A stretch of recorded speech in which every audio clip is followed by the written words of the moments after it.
জানিটাই যাইব। হরে কৃষ্ণ কৃষ্ণ শ্রীবাস সম্প্রদায় জোড়াম তোমাদেরকে আসরে আসার জন্য অনুরোধ করা হচ্ছে।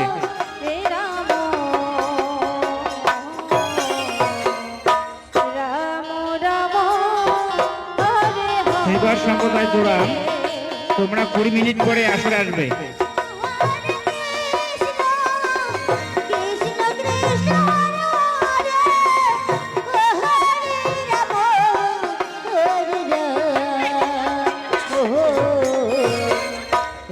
শ্রীবাস সম্প্রদায় জোড়াম তোমাদেরকে কীর্তন মঞ্চে আসার অনুরোধ করা হচ্ছে।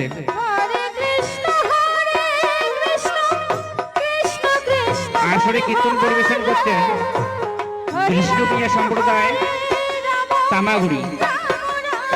এরপরে আসরে আসবেন শ্রীবাস সম্প্রদায় জোড়াম এবং আসরে আস পরিবেশন করবেন উজ্জ্বল বর্মন ব্যাকটেরিয়া।